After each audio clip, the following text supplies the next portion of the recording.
सदैव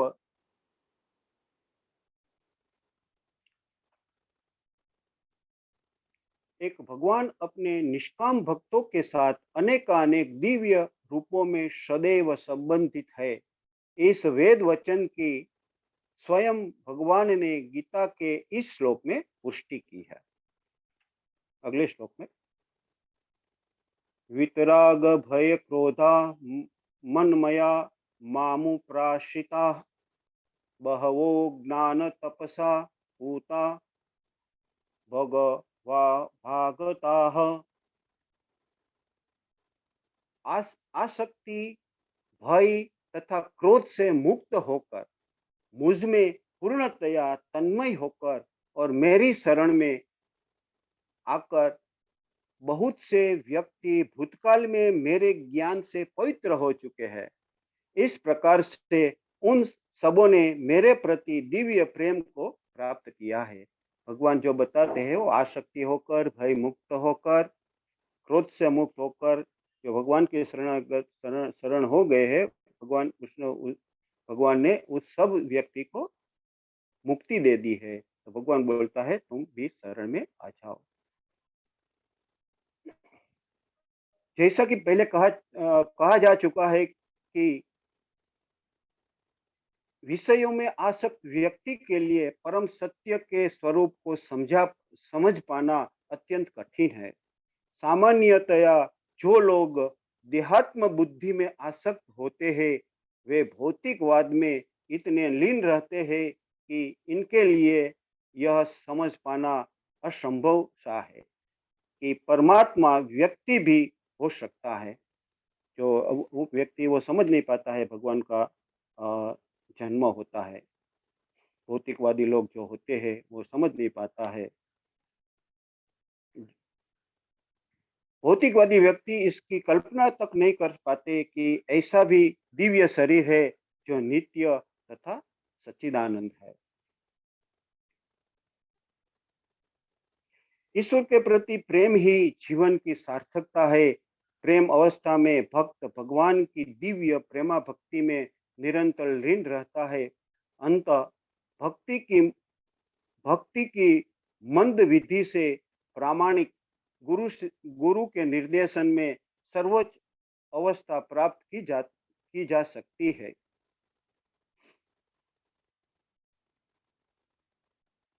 अगले श्लोक में ये यथा मा प्रबन्त्यते तास्तन्थेव भजाम्यहं मम वर्तन्ते मनुष्य पार्थ सर्वशः। जिस भाव से सारे लोग मेरी शरण ग्रहण करते हैं उसी के अनुरूप मैं उन्हें फल देता हूँ। हे पार्थ, प्रत्येक व्यक्ति सभी प्रकार से मेरे पथ का अनुगमन करता है। जो भगवान बोलता है कि जो भाव से जिस भाव से मैं जिस भाव से मेरी पूजा करता है उसी हिसाब से उसको फल देता हूँ। कृष्ण का संपूर्ण साक्षात्कार तो उनके शुद्ध भक्त ही कर पाते हैं। फलतः कृष्ण प्रत्येक व्यक्ति की अनुभूति के विषय है और इस तरह कोई भी और सभी अपनी अपनी इच्छा के अनुसार तुष्ट होते हैं। दिव्य जगत में भी कृष्ण अपने शुद्ध भक्तों के साथ दिव्य भाव से विनिमय करते हैं जिस तरह की भक्त उन्हें चाहता है। कोई एक भक्त कृष्ण को परम स्वामी के रूप में चाहता है, दूसरा अपने सखा के रूप में, तीसरा अपने पुत्र के रूप में और चौथा अपने प्रेमी के स्वरूप में। कृष्ण सभी भक्तों को समान रूप से उनके प्रेम की प्रगाढ़ता के अनुसार फल देता है। अगले श्लोक में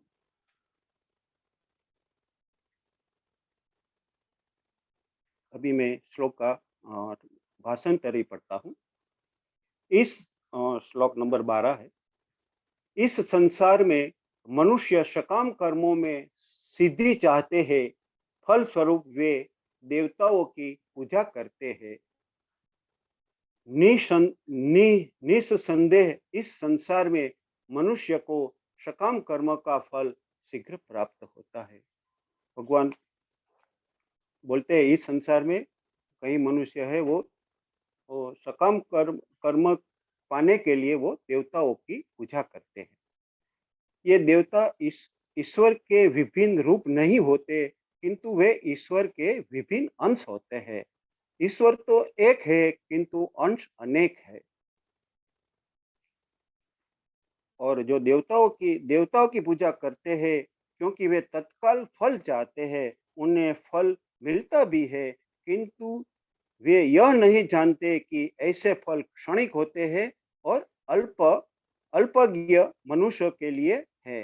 ये फल देते हैं लेकिन उसके अल्प मनुष्य के उसका क्षणिक होता है, वो परमानेंट लाभ नहीं होता है। लेकिन भगवान की हम जो भक्ति करते हैं तो हमको उसका धाम प्राप्त होता है। अगले श्लोक में उसका 13वां भाषांतर में पढ़ता हूँ। प्रकृति के 3 गुणों और उनसे संबंध कर्म के अनुसार मेरे द्वारा मानव समाज के 4 विभाग रचे गए।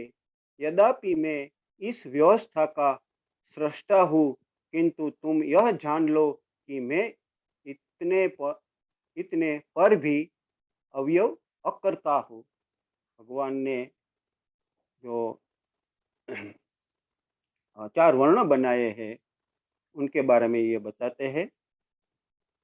ब्राह्मण, क्षत्रिय, वैश्य और शूद्र जो भगवान ने ये बनाया है, लेकिन भगवान बोलते हैं कि मैं उसमें नहीं आता हूँ, मैं उसके में पर हूँ। भगवान उसका सृष्टा है, लेकिन भगवान उसमें नहीं आता। अगले श्लोक में 14वां श्लोक का भाषण तो मुझ पर किसी कर्म का प्रभाव नहीं पड़ता, न ही मैं कर्म फल की कामना करता हूँ। जो मेरे संबंध में इस सत्य को जानता है, वह भी कर्मों के फल के पास में नहीं बांधता। बहुत बढ़िया भगवान बताते हैं इसमें। भगवान इस भौतिक जगत के सृष्टा है, किंतु वे भौतिक जगत के कार्यों से प्रभावित नहीं होते। सृष्टि करने पर भी वे इससे पृथक रहते, जबकि जीवात्माएं भौतिक कार्यकलापों के सकाम कर्म फल में बांधा बांधी रहती है। तो ये श्लोक में भगवान इस तरह बताते हैं।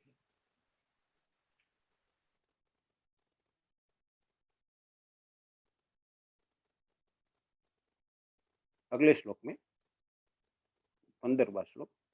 प्राचीन काल में समस्त मुक्तात्माओं ने मेरी दिव्य प्रकृति को जान करके ही कर्म किया। तुम्हें चाहिए कि उनके पद चिन्हों का अनुसरण करते हुए अपने कर्तव्य का पालन करो। हम 2 श्लोक हाँ, ओके। यहाँ पर अर्जुन को सलाह दी जा रही है कि वह भगवान के अन्य पूर्व शिष्यों की तरह भगवान को उस पूर्व शिष्यों की तरह भगवान को भजे और उसका पालन करे। अगले 2 श्लोक का हम एक साथ भाषांतर करते हैं, 16वां और 17वां का। अभी 16वां का देखते हैं। कर्म क्या है और अकर्म क्या है, इस निश्चित इसे निश्चित करने में बुद्धिमान व्यक्ति भी मोहग्रस्त हो जाता है। अतएव मैं तुमको बताऊंगा कि कर्म क्या है, जिसे जानकर तुम सारे अशुभ से मुक्त हो सकोगे। और 17वां का भी ये पढ़ ले साथ में फिर। कर्म की बारीकियों को समझना अत्यंत कठिन है, अतः मनुष्य को चाहिए कि वह यह ठीक से जाने कि कर्म क्या है, विकर्म क्या है और अकर्म क्या है। तो ये कर्म, अकर्म और विकर्म हमने माता जी ने 2 बार अच्छी तरह से पढ़ाया है, लेकिन हमको थोड़ा-थोड़ा फिर भी समझ में आया है। जो समझ में आया है, वो मेरे शब्दों में मैं बताता हूँ, लेकिन यह बहुत गहन विषय है। हम कभी भी माताजी के पास से ये पूरा सीख लेंगे अच्छी तरह से, बाद में कभी टाइम मिलेगा तभी। तो हमारा सब कार्य जो मैं समझा हूँ, मैं अपने शब्दों में वो बताता हूँ क्या समझा हूँ। ये बहुत गहन विषय है। तो मेरे शब्दों में, हमारा सब कार्य भगवान के लिए होता है, तो ये कर्म है वो हमारा अकर्म हो जाता है। उसको हम भगवान के लिए जो काम करते हैं उसको हम अकर्म कहते हैं। मैं ऐसा इसमें समझ समझ पाता हूँ। और भगवान के प्रति जो दूसरा जो भी कार्य करते हैं वो भगवान के लिए नहीं करते हैं, उसको हम विकर्म कहते हैं। मैंने ऐसा ही समझा है, तो मेरे शब्द में मैं ये बता रहा हूँ। इसमें शायद मैं सच्चा ना भी हूँ। माता जी के पास ये बाद में स्पष्टता कर लेंगे। अगले श्लोक। जो मनुष्य कर्म में अकर्म और अकर्म में कर्म देखता है, वह सभी मनुष्य में बुद्धिमान है और सब प्रकार के कर्मों में प्रवृत्त रहकर भी दिव्य स्थिति में रहता है। तो कर्म, जो मनुष्य कर्म में अकर्म और अकर्म में कर्म देखता है, वह सभी मनुष्य में बुद्धिमान है और सब प्रकार के कर्मों में प्रवृत्त रहकर भी दिव्य स्थिति में रहता है। यहाँ अकर्म का अर्थ है कर्म के फल के बिना।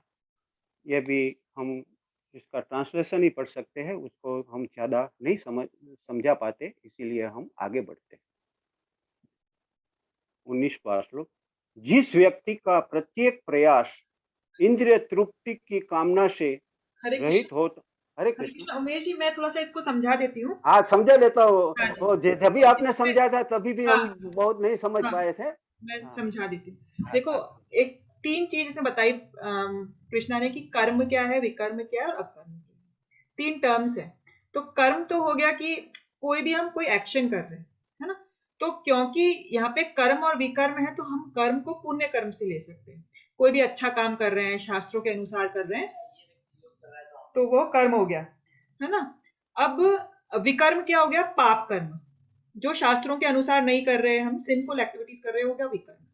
अब अकर्म का मतलब हम ले सकते हैं कि जिस कर्म का कोई रिएक्शन नहीं हो हमारे ऊपर, जिस कर्म का कोई फल नहीं हमें भुगतना पड़े, तो वो एक तरह से अकर्म कहलाएगा, है ना। जिस कर्म का हमें कोई फल नहीं मिल रहा।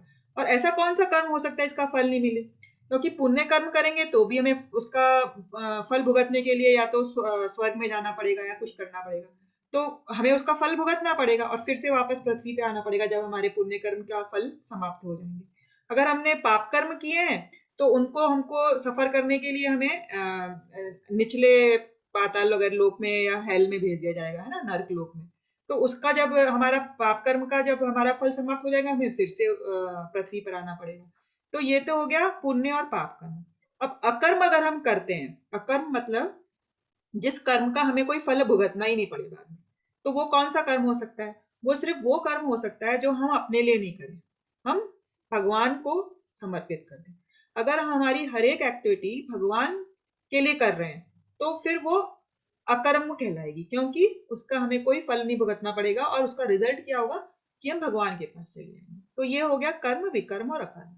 अब जो ये दूसरी लाइन है कि जो व्यक्ति अकर्म में कर्म देखता है और कर्म में अकर्म, वो बुद्धिमान व्यक्ति होता है।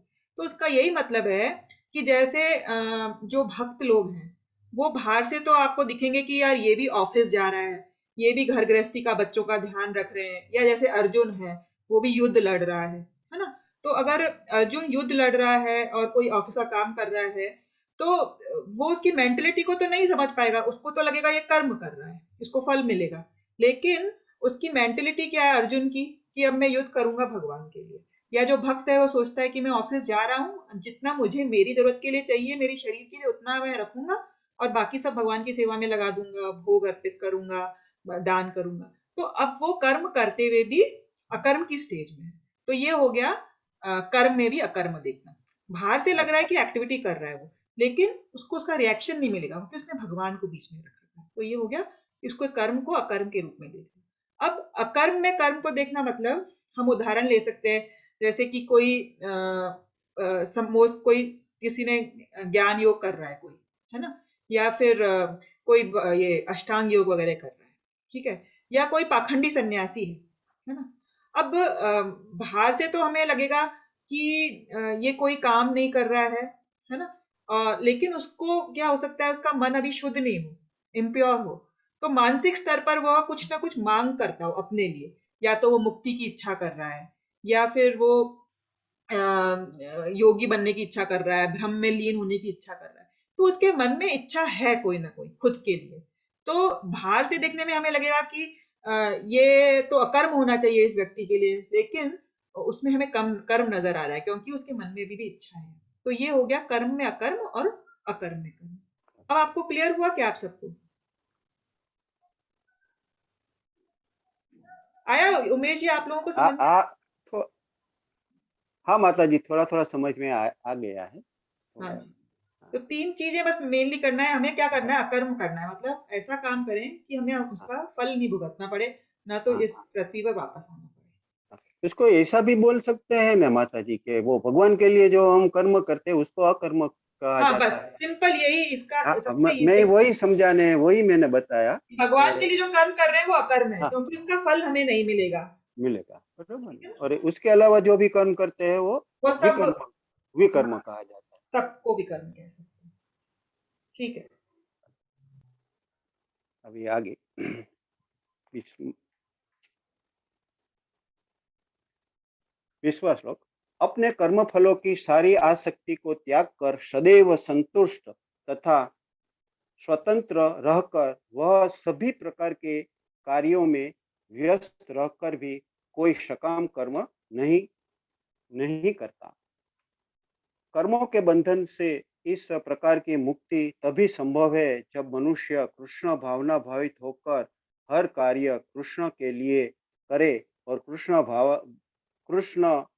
भावना भावित व्यक्ति भगवान के शुद्ध प्रेम वश ही कर्म कर सकता है। अभी थोड़ा आगे के श्लोक में इसका सीधा ट्रांसलेशन पढ़ता हूं मैं। ऐसा ज्ञानी पुरुष पूर्ण स्वरूप में संयमित मन तथा बुद्धि से कार्य करता है, अपनी संपत्ति के सारे स्वामित्व को त्याग कर देता है और केवल शरीर निर्वाह के लिए कर्म करता है। इस तरह कार्य करता हुआ वह पाप रूपी फलों में प्रभावित नहीं होता। भावना भावित व्यक्ति कर्म करते समय कभी भी शुभ या अशुभ फल की आशा नहीं रखता। उसके मन तथा बुद्धि पूर्णतया वश में होते हैं।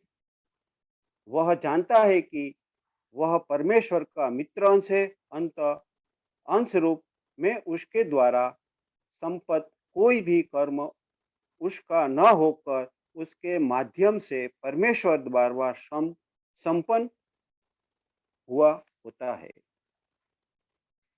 अभी अगले श्लोक में, जो स्वतः होने वाले लाभ में संतुष्ट रहता है, जो द्वंद्व से मुक्त है और ईर्षा नहीं करता, जो सफलता तथा असफलता दोनों में स्थिर रहता है, वह कर्म करता हुआ भी कभी बंधता नहीं है, वो कभी बनता नहीं है।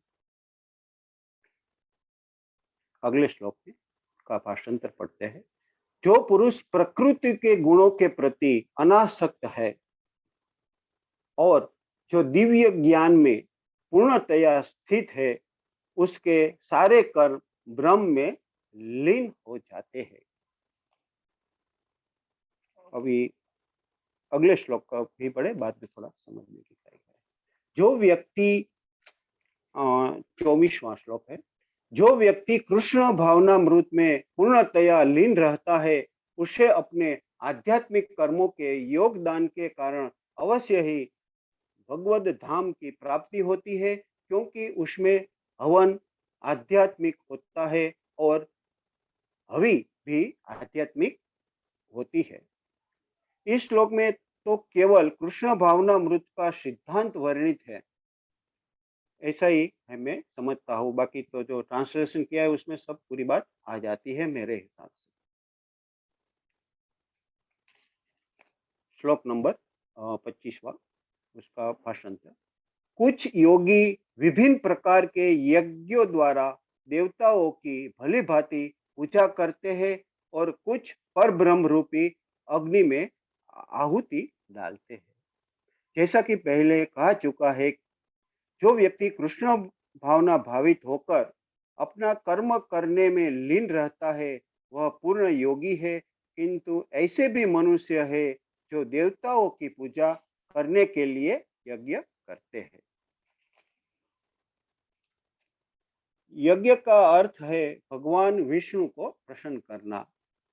विभिन्न प्रकार के यज्ञों को दो श्रेणियों में रखा जा सकता है, सांसारिक द्रव्यों के लिए यज्ञ तथा दिव्य ज्ञान के लिए किए गए यज्ञ। तो ये श्लोक में ये दो प्रकार के यज्ञ का वर्णन किया गया है। 26वां श्लोक, इनमें इनमें से कुछ विशुद्ध ब्रह्मचारी श्रवणवादी क्रियाओं तथा इंद्रियों को मन की नियंत्रण रूपी अग्नि में स्वाहा कर देते हैं, तो दूसरे लोग इंद्रिय विषयों को इंद्रियों की अग्नि में स्वाहा कर देते हैं। मानव जीवन के चार आश्रमों के सदस्य ब्रह्मचारी, गृहस्थ, वानप्रस्थ तथा सन्यासी पूर्व योगी बनने के निमित्त है। मानव जीवन पशुओं की भांति इंद्रिय तृप्ति के लिए नहीं बना है। अतएव मानव जीवन के चारों आश्रम इस प्रकार व्यवस्थित है कि मनुष्य आध्यात्मिक जीवन में पूर्णता प्राप्त कर सके। ब्रह्मचारी या शिष्यगण प्रारंभिक गुरु की देखरेख में इंद्रिय तृप्ति से दूर रहकर मन को वश में करते हैं। वे कृष्ण भावनामृत में संबंधित शब्दों को ही सुनते हैं। श्रवण ज्ञान का मूलाधार है। अतः शुद्ध ब्रह्मचारी सदैव भगवान के यश के कीर्तन तथा श्रवण में ही लगा रहता है। यह सांसारिक शब्द ध्वनियों से दूर रहता है और उनकी सवेंद्रिय हरे कृष्ण की आध्यात्मिक ध्वनि को सुनने में ही लगी रहती है। इस प्रकार से गृहस्थ भी, जिन्हें इंद्रिय तृप्ति की सीमित छूट है, बड़े ही स्वयं से इन कार्यों को पूरा करते हैं। अगले श्लोक का भाषण है। दूसरे जो मन तथा इंद्रियों को वश में करके आत्म साक्षात्कार करना चाहते हैं, संपूर्ण इंद्रियों तथा प्राणवायु के कार्यों को संयमित मन रूपी अग्नि में आहुति कर देते हैं। जीवात्मा के शरीर में 10 प्रकार के वायु कार्यशील रहते हैं और इस श्वसन क्रिया यानी कि प्राणायाम द्वारा जाना जाता है। तो इसमें एक योग की जो पद्धति है उनके बारे में समझाया है। अगले श्लोक में, कठोर व्रत अंगीकार करके कुछ लोग अपनी संपत्ति का त्याग करके, कुछ व्यक्ति तपस्या द्वारा, कुछ अष्टांग योग पद्धति के अभ्यास द्वारा अथवा दिव्य ज्ञान में उन्नति करने के लिए वेदों का अध्ययन द्वारा प्रभुत होता है। देखो यहाँ बहुत अच्छा समझाया है दिव्य ज्ञान के बारे में। इन यज्ञों के कई वर्ग किए जा सकते हैं। बहुत से लोग विविध प्रकार के दान पुण्य द्वारा अपनी संपत्ति का यजन करते हैं। भारत में धनाढ्य व्यापारी या राजवंशी अनेक प्रकार की धर्मास्थ संस्थाएं खोल देते हैं, यथा धर्मशाला, अन्न क्षेत्र, अतिथिशाला, अनाथालय तथा विद्यापीठ। अन्य देशों में भी अनेक अस्पताल, बुढ़ों के लिए आश्रम तथा गरीबों को भोजन, शिक्षा तथा चिकित्सा की सुविधाएं प्रदान करने की दा, दातव्य दातव्य संस्था है। यह सब ज्ञान कर्म द्रव्यमय यज्ञ है। उसको हम द्रव्यमय यज्ञ कहेंगे।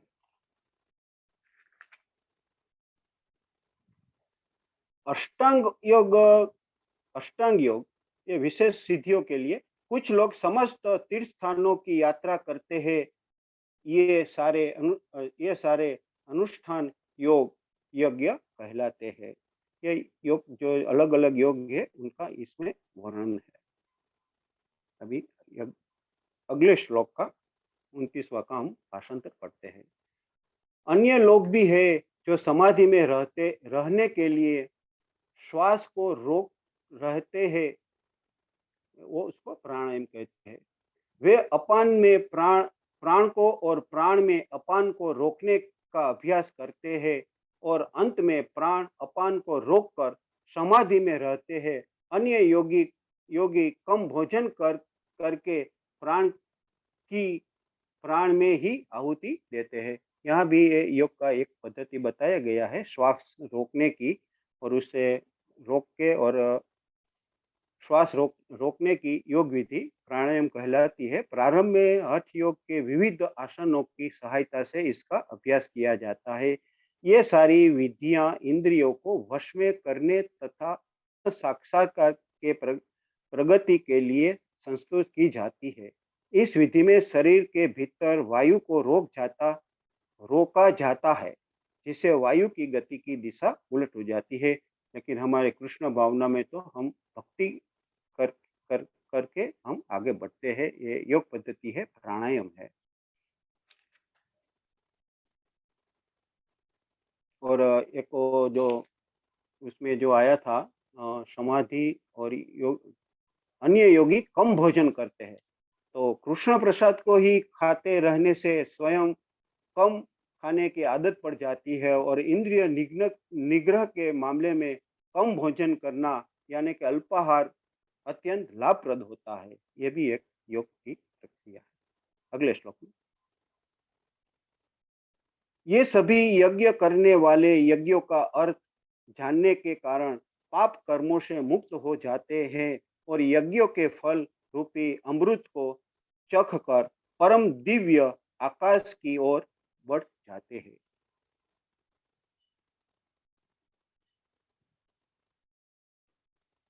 विभिन्न प्रकार के यज्ञों तो हमने देखा, द्रव्य यज्ञ, स्वाध्याय यज्ञ। उपयुक्त व्याख्या से यह देखा जाता है कि इन सब का एक ही उद्देश्य है और वह है इंद्रियों का निग्रह। अगले श्लोक में, हे कुरुश्रेष्ठ, जब यज्ञ के बिना मनुष्य इस लोक में या इस जीवन में ही सुख पूर्वक नहीं रह सकता, तो फिर अगले जन्म में कैसे रहेंगे? अज्ञान ही पाप, हमारा अज्ञान है वही पाप पूर्ण जीवन का कारण है और पाप पूर्ण जीवन ही इस भौतिक जगत में अस्तित्व का कारण है। मनुष्य जीवन ही वह द्वारा है जिसे होकर इस बंधन से बाहर निकला जा सकता है। अंत वेद हमें धर्म, अर्थ, काम तथा मोक्ष का मार्ग दिखाकर बाहर निकलने का अवसर प्रदान करते हैं। धर्म या उपयुक्त संस्तुत अनेक प्रकार के यज्ञ हमारी आर्थिक समस्याओं को स्वतः हल कर देते हैं। जैसा कि पहले बताया जा चुका है, फिर भी यदि कोई व्यक्ति वेदों के अनुसार यज्ञ करने के लिए तत्पर नहीं होता, तो वह इस शरीर में सुखी जीवन की कैसे आशा कर सकता है? फिर दूसरे लोक में, दूसरे शरीर में सुखी जीवन की आशा तो व्यर्थ है। किंतु सर्वश्रेष्ठ सुख वह है जिसे मनुष्य कृष्ण भावनामृत के अभ्यास द्वारा वैकुंठ जाकर प्राप्त करता है। अंत कृष्ण भावना भावित जीवन ही इस भौतिक जगत की समस्त समस्याओं का एकमात्र हल है। अगले श्लोक। ये विभिन्न प्रकार के यज्ञ वेद समस्त है और ये सभी विभिन्न प्रकार के कर्मों से उत्पन्न है। इन्हें इस रूप में जानने पर तुम मुक्त हो जाते हो। जैसा कि पहले बताया जा चुका है कि वेदों में कर्ता भेद को अनुसार विभिन्न प्रकार के यज्ञों का उल्लेख है। यह कि लोग देहात्म बुद्धि में लीन है। अंतः इन यज्ञों की व्यवस्था इस प्रकार की गई है कि मनुष्य उन्हें अपने शरीर, मन अथवा बुद्धि के अनुसार संपन्न कर सकते हैं, किंतु देह से मुक्त होने के लिए ही इन इन सब का विधान है। इसी की पुष्टि यहाँ पर भगवान अपने श्रीमुख से की है। अगले श्लोक। हे परम तप, द्रव्य यज्ञ से ज्ञान यज्ञ श्रेष्ठ है। हे पार्थ, अंत अंत तो गत्वा सारे अंत तो गत्वा सारे कर्म यज्ञों का अवसान दिव्य ज्ञान में होता है। समस्त यज्ञों का यही एक प्रयोजन है कि जीव को पूर्ण ज्ञान प्राप्त हो, जिससे वह भौतिक कष्टों से छुटकारा पाकर अंत में परमेश्वर की दिव्य सेवा कर सके। अभी मैं जो श्लोक बचा है उसका सबका पहले भाषण से पढ़ लेता हूँ, इसलिए समय पर हमारा पूरा हो जाए। 34वां श्लोक। तुम गुरु के पास जाकर सत्य को जानने का प्रयास करो, उनसे विनीत होकर जिज्ञासा करो और उसकी सेवा करो। स्वरूप सिद्ध व्यक्ति तुम्हें ज्ञान प्रदान कर सकते हैं, क्योंकि उन्होंने सत्य का दर्शन किया है। हवे हवे अभी जो श्लोक आएगा वो गुरु के बारे में आएंगे। तो गुरु के बिना हम कुछ नहीं कर सकते हैं। भगवान का उपदेश ही उनसे प्रारंभ में होने वाली परंपरा से प्रामाणिक गुरु की शरण ग्रहण की जाए। हमको प्रामाणिक गुरु की शरण में जाना चाहिए, तो ये हमको सब समझ में आएगा। अगला श्लोक।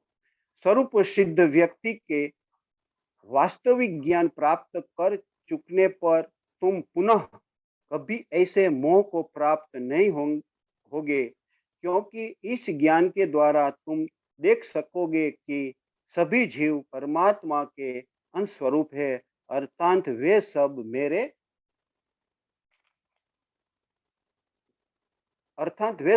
मेरे हैं। भगवान बोलते हैं सभी जीव अंश है, वो मेरे है। और गुरु की शरण में जाके ये तुम ज्ञान प्राप्त कर लो, तो तुमको अब कुछ नहीं करना पड़ेगा। गुरु हाँ, एक मैं बताता हूँ। गुरु से ज्ञान प्राप्त होने का परिणाम यह होता है कि यह पता चल जाता है कि सारे जीव भगवान कृष्ण के मित्र अंश है। अगला श्लोक का भाषण पढ़ते हैं। यदि तुम्हें समस्त पापियों में भी सर्वाधिक पापी समझा जाए, तो भी तुम दिव्य ज्ञान रूपी नाव में स्थित होकर दुख सागर को पार करने में समर्थ है। बहुत बढ़िया भगवान बताते हैं कि तुमने जितना भी पाप किया है, फिर भी तुम मेरे शरण में आ जाओ और गुरु से एक दिव्य ज्ञान प्राप्त करो, तो तुम ये भव सागर पार हो जाओगे। अगले श्लोक। जैसे प्रज्वलित यज्ञ ईंधन को भस्म कर देती है, उसी तरह है अर्जुन, ज्ञान रूपी अग्नि भौतिक कर्मों के समस्त फलों को जला डालती है। आत्मा तथा परमात्मा संबंधी पूर्व ज्ञान तथा अनेक संबंध की तुलना यहाँ यज्ञ से की गई है। यह यज्ञ न केवल समस्त पाप कर्मों के फलों को जला देती है। अगले श्लोक बहुत इम्पोर्टेंट श्लोक मेरे को लगता है, मेरे हिसाब से मैंने जो पढ़ा है। इस संसार में दिव्य ज्ञान के समान कुछ भी उदात्त तथा शुद्ध नहीं है। कितना बढ़िया शब्द है। ऐसे ज्ञान समस्त योग का परिपक्व फल है। जो व्यक्ति भक्ति में सिद्ध हो जाता है, वह यथा समय अपने उत्तर में इस ज्ञान का आस्वादन करता है। जब हम दिव्य ज्ञान की बात करते हैं तो हमारा प्रयोजन आध्यात्मिक ज्ञान से होता है। निस्संदेह दिव्य ज्ञान के समान कुछ भी उदात्त तथा शुद्ध नहीं है। अज्ञान ही हमारे बंधन का कारण है और ज्ञान हमारी मुक्ति का। यह ज्ञान भक्ति का परिपक्व फल है। अब कोई दिव्य ज्ञान की अवस्था प्राप्त कर लेता है तो उसे अन्यत्र शांति खोजने की आवश्यकता नहीं रहती, क्योंकि वह मन ही मन शांति का आनंद लेता है। अगले श्लोक। जो श्रद्धालु दिव्य ज्ञान में समर्पित है और जिससे इंद्रियों को वश में कर लिया है, वह इस ज्ञान को प्राप्त करने का अधिकारी है और इसे प्राप्त करते ही वह तुरंत आध्यात्मिक शांति को प्राप्त होता है। बहुत बढ़िया है यह श्लोक भी। हम अगले श्लोक में आगे बढ़ते हैं। किंतु जो अज्ञानी तथा श्रद्धाविहीन व्यक्ति शास्त्रों में संदेह करते हैं, वह भगवान अमृत नहीं प्राप्त करते, भगवान रूपी अमृत नहीं प्राप्त करते, अपितु नीचे गिरे जाते हैं। संशयात्मक के लिए न तो इस लोक में न ही परलोक में कोई सुख है। बहुत बढ़िया श्लोक है। इसमें मैं समझता हूँ, मैं शब्दों में बताता हूँ। जो शास्त्रों में विश्वास नहीं करता है, जो शास्त्रों में संदेह करता है, वो गिरा जाता है। और शास्त्रों का जो सम्मान करते हैं, उनका आदेश को पालन करता है, वो भगवान को प्राप्त कर लेते हैं। ऐसा मेरा इस श्लोक से मैं समझ सकता हूँ। अगला श्लोक। जो व्यक्ति अपने कर्म फलों का परित्याग करते हुए भक्ति करता है और जिसके संशय दिव्य ज्ञान द्वारा विनिष्ट हो चुके होते हैं, वही वास्तव में आत्मपरायण है। हे धनंजय, यह कर्मों के बंधन से नहीं बांधता। बहुत बढ़िया है। जो कर्म फलों को त्याग करता है वो भक्ति भाव में आगे बढ़ सकता है, और दिव्य ज्ञान जिसको प्राप्त हो जाता है वह वास्तव में आत्मपरायण है। ऐसा मैं समझता हूँ। अभी लास्ट श्लोक है, छेला। अतएव तुम्हारे हृदय में अज्ञान के कारण जो संशय उठे हैं, उन्हें ज्ञान रूपी शस्त्र से काट डालो। हे भारत, तुम योग से संभवित होकर खड़े हो जाओ और युद्ध करो। भगवान ऐसा श्लोक में बताते हैं, तुम्हारे हृदय में जो कोई संशय है, जो कोई शंका है, जो कोई प्रश्न है, वो तुम ज्ञान ज्ञान ज्ञान ले लो और ज्ञान से ही वो संशय का समाधान करो और तुम भक्ति में आगे बढ़ो। ऐसा मैं यह श्लोक से समझता हूँ। आप सभी को मेरा हरे कृष्ण। ये सत्र यहाँ मैं समाप्त करता हूँ। हरे कृष्ण सभी को। हरे कृष्ण। धन्यवाद प्रभु जी आपका चैप्टर 4 रिवाइज करने के लिए। अगली बार हम 5th चैप्टर मधुर सक्सेना जी से निवेदन करेंगे कि वो रिवाइज करवा दें हमें। ठीक है मधुर जी? जी 20 जी तारीख है उस दिन। हाँ जी 20 तारीख है। अगर मैं एक प्रश्न पूछ लूँ, थोड़ा छोटा सा है। हाँ जी। ये है कि बात कि ज्ञानी को कार्य करने की आवश्यकता नहीं होती, ऐसा क्यों कहा गया है? नहीं, एक्चुअली देखो, हमने बड़े विभिन्न योगा पढ़े, है ना? कि पहले होता है कर्म योग, फिर है ज्ञान योग, है ना? फिर आता है ध्यान योग और फिर है भक्ति योग। ठीक है। अब क्या करते हैं कि जब हम कर्म योग कर रहे हैं तो हम एक्टिविटीज कर रहे हैं। अब जब वो ज्ञान के स्तर पर पहुंचता है तो उसको इस चीज का ज्ञान हो जाता है कि मैं ये शरीर नहीं हूं, मैं आत्मा हूं। ठीक है ना? उसको पदार्थ और आत्मा का भेद पता चल जाता है। तो जब उसको आत्मा और पदार्थ का भेद पता चल जाता है तो वह ये सोचता है कि मैं इस शरीर के लिए क्यों कार्य करूं, इस शरीर से रिलेटेड चीजों के लिए क्यों कार्य करूं। तो वह अपने कर्मों का त्याग कर देता है। तो हम यही कहते हैं कि ज्ञानी के स्तर पर जो होता है वह प्रायः कोई काम नहीं करता। ठीक है ना? वह सिर्फ भगवान के ज्ञान को हासिल करने के लिए वो ज्ञान योग ज्ञानी करते हैं। अब उसको ये ध्यान हो गया। लेकिन क्या कहते हैं, जो ज्ञान योगी होते हैं ना, उनको ज्यादातर क्या होता है कि मैं आत्मा हूं, और उनका ये होता है कि मैं शरीर नहीं हूं। तो इस आत्मा को वो सोचते हैं कि जो ब्रह्म है ना, भगवान का जो ब्रह्म ज्योति है, उस पर उनका ध्यान होता है, उनका मेन मेडिटेशन पॉइंट वो होता है ब्रह्म ज्योति। तो वो उस लेवल पे पहुंच पाते हैं ज्ञानी लोग कि ब्रह्म है, वो भगवान की ज्योति है और हम उस ब्रह्म में लीन हो जाएंगे, तो उसको हम कहते हैं ज्ञानी। तो वो एक्टिविटी करना बंद कर देता है, तो हम कहते हैं कि ज्ञानी को कोई काम करने की जरूरत नहीं है। अब जो ध्यानी है, वो जो ध्यान करता है वो योगा करता है, ध्यान योगा, जैसे हमने 6 चैप्टर में ध्यान योगा करता है। तो वो किस पे ध्यान करता है? वो भगवान के जो ज्ञानी था वो तो भगवान के ब्रह्म एस्पेक्ट पे ध्यान कर रहा था।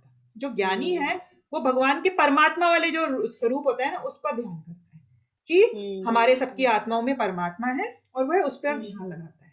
ठीक है ना?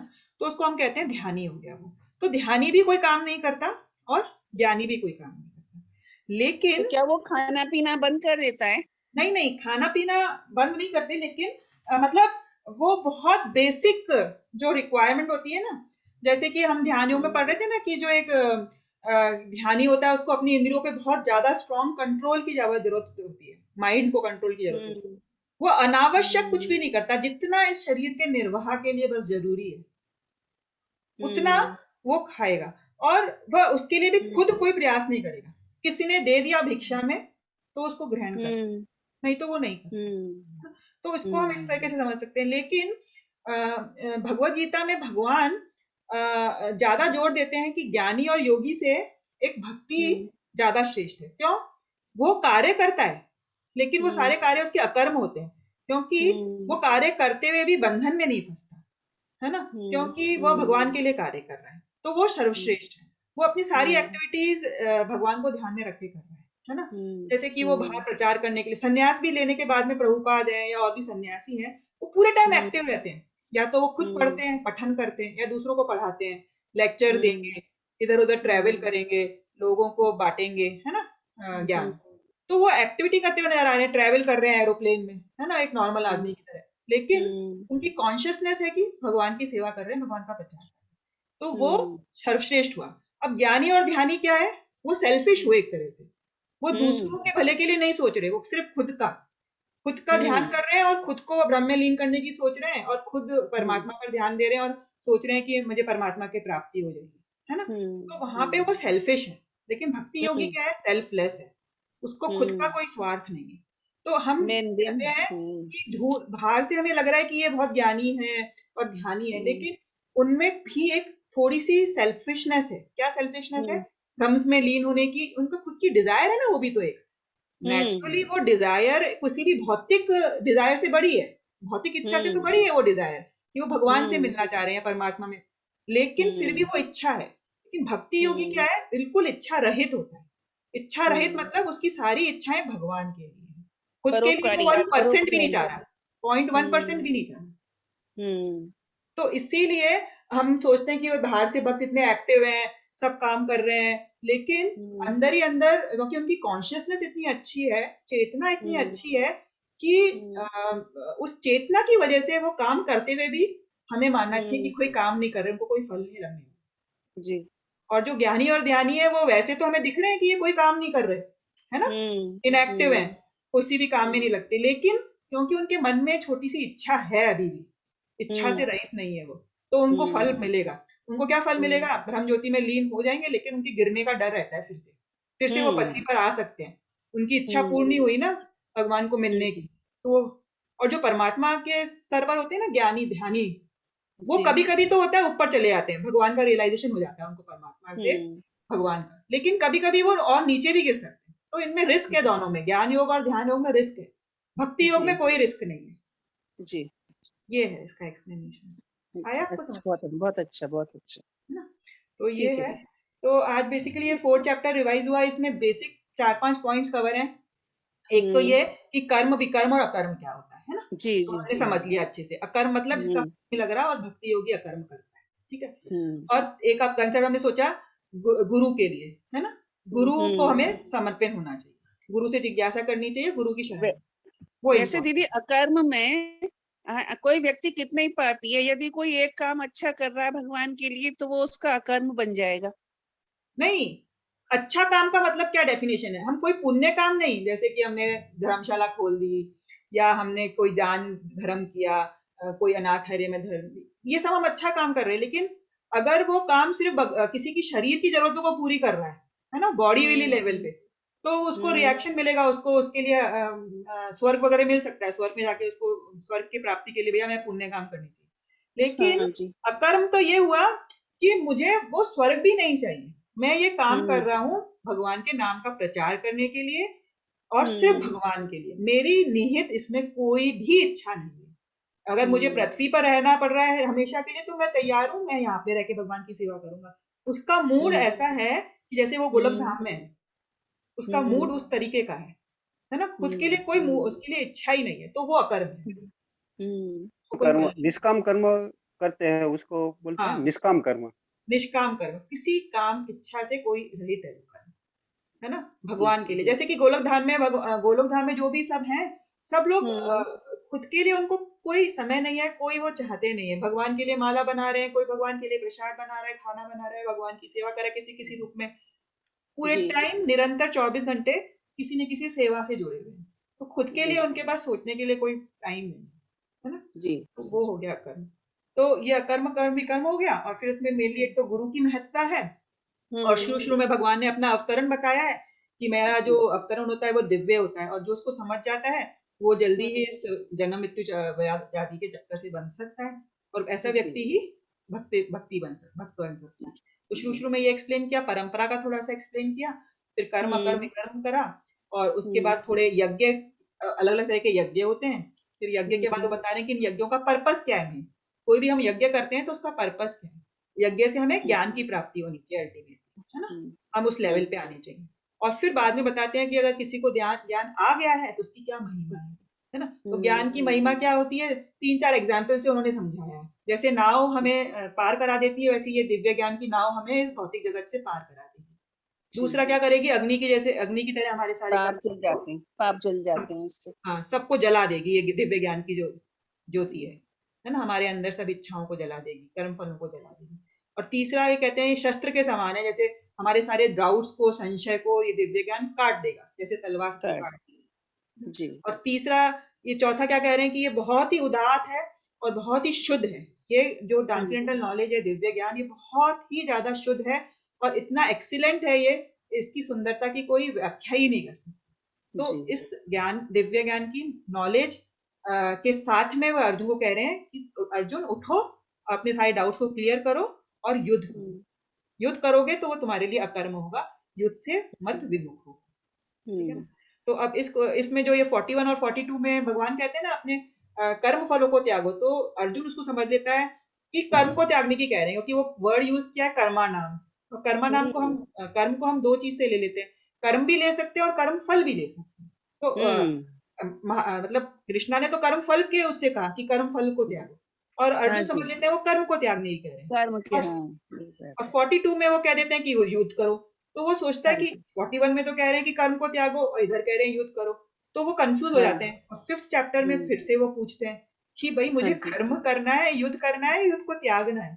तो 5th हाँ में जी। फिर से वो क्वेश्चन पूछते हैं इसके बारे जी में। तो 5th चैप्टर ऐसे स्टार्ट होता है, जी। ठीक ठीक है है ना। जी। तो ये बेसिक धन्यवाद। बहुत संक्षिप्त मैंने इसमें क्या क्या कवर किया है, कृष्णा ने हाँ। वो समझा दिया आप लोगों को, है ना। और दीदी मैं एक बात ये पूछना चाहूंगी, मैंने भावार्थ रूप में मतलब अपना रखा है बताने के लिए, ठीक हाँ रहेगा? हाँ हाँ और मैं श्लोक लोग नहीं पढ़ूंगी, इसी तरह हाँ समझ हाँ, आप जाएगा अपने ऐसे? तरीके से करिए, ये इसीलिए एक्सरसाइज करते हैं कि हमें हम्म ये समझ में आए कि आखिर हम पढ़ा रहे हैं, 1 साल से अपन लोग पढ़ रहे हैं, और हमने 1 साल में 6 चैप्टर्स किए हैं। हमने अप्रैल में ही चालू किया था, ये अप्रैल आने वाला है ना। हाँ, क्योंकि 1 फिर साल लंबा करीब। हो जाता है दीदी, लेंदी हो जाता है, समय की थोड़ी सी प्रॉब्लम हो जाती है फिर। हाँ, तो अब ये 1 साल से हम कर रहे हैं और सिर्फ 6 चैप्टर्स हुए हैं। अब मोस्टली अगले 1 साल में हम 12 चैप्टर कर लेंगे, तो 2 साल में ये खत्म हो जाएगा, क्योंकि अभी थोड़ा ठीक। टाइम लगा फर्स्ट 6 चैप्टर्स में। लेकिन 7 हम्म से लेके 18 में इतना टाइम नहीं लगेगा। उसमें हर उसमें हम्म। दो तीन तीन बस क्लासेस लगेंगी और खत्म हो जाएगा। जैसे 6 चैप्टर 3 क्लासेस में खत्म हो गया, और हाँ 5th जी। चैप्टर भी 2 क्लासेस में खत्म हो गया। तो उसी ठीक है प्रकार जी। से ये भी